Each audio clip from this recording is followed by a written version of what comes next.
Assalamualaikum warahmatullahi wabarakatuh. Shalom, Om Swastiastu, Namo Buddhaya, Salam Kebajikan.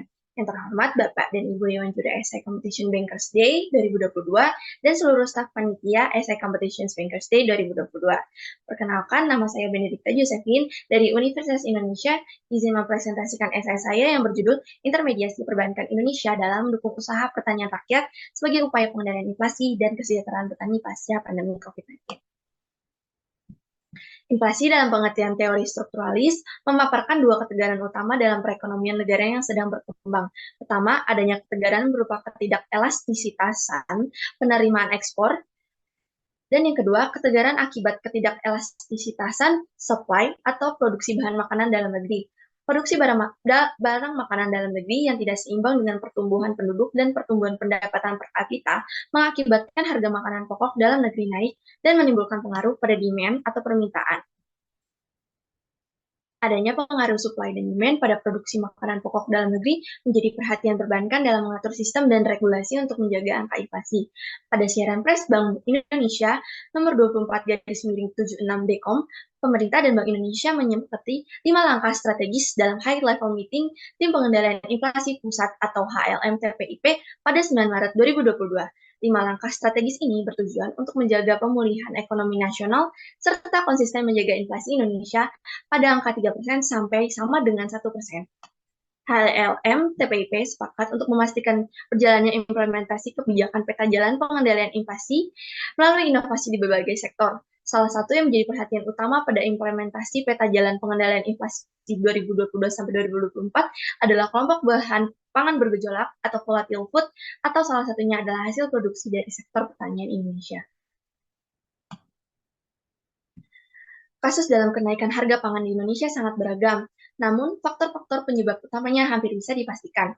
Menurut Satya, permasalahan utama yang mempengaruhi volatilitas harga pangan dalam pertanian Indonesia diantaranya adalah yang pertama, produksi yang relatif stagnan disebabkan oleh terbatasnya kapasitas produksi.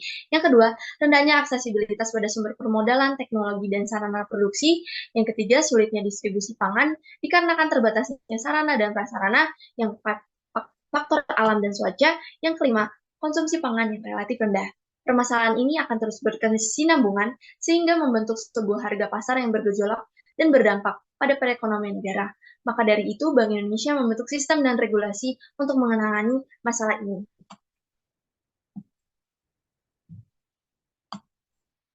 Namun, selain permasalahan inti, kesejahteraan petani juga masuk ke dalam subdivisi masalah dalam sektor pertanian yang dapat mempengaruhi kepada angka inflasi. Pada studi kasus di Desa Terban, Kecamatan Pabelan, Kabupaten Semarang, ditemukan fakta bahwa pandemi COVID-19 mempengaruhi penurunannya modal dan pandemi mempengaruhi naiknya harga bibit dan aksesibilitas petani berkurang akibat kurangnya pasokan bibit.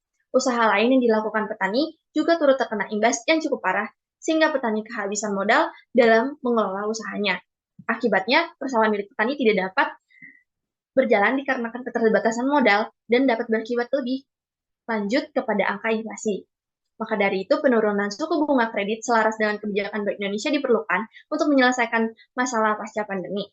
Dikutip dari siaran pers, Bank Indonesia nomor 23/113 Dekom, Bank Indonesia menyelenggarakan seminar peran kebijakan makroprudensial dalam pemulihan ekonomi secara virtual dan mengumumkan penurunan suku bunga dasar kredit sebesar 59 BPS pada periode Maret 2020 sampai 2021 lalu.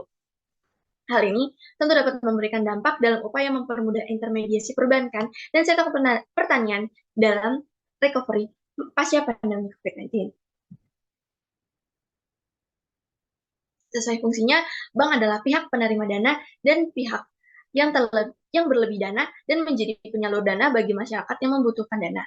Fungsi lembaga perbankan menunjukkan bank dapat menawarkan dananya kepada siapa saja yang membutuhkan dana, termasuk para petani yang turut terkena imbas dampak COVID-19. Maka dari itu, lembaga perbankan yang berada di bawah Bank Indonesia berfungsi untuk menjadi intermediator sebagai upaya menjaga angka inflasi dan menjaga kesejahteraan petani Indonesia. Dalam upaya ini, beberapa bank Indonesia yang dominan dalam sektor perbankan seperti Bank Rakyat Indonesia atau BRI dan Bank Negara Indonesia BNI dengan produknya kredit usaha mikro atau KUR memiliki plafon sebesar 50 juta rupiah dan juga Bank Mandiri dengan programnya yang bernama Agro Solution Ketiganya menyalurkan kredit pada masa pemulihan ekonomi dengan bunga rendah dan sesuai dengan ketentuan Bank Indonesia agar tercipta kestabilan ekonomi.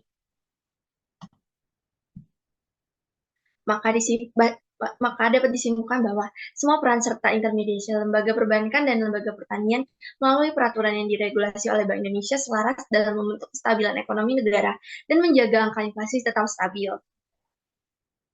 Sekian presentasi dari saya, mohon maaf jika ada kelebihan dan kekurangan.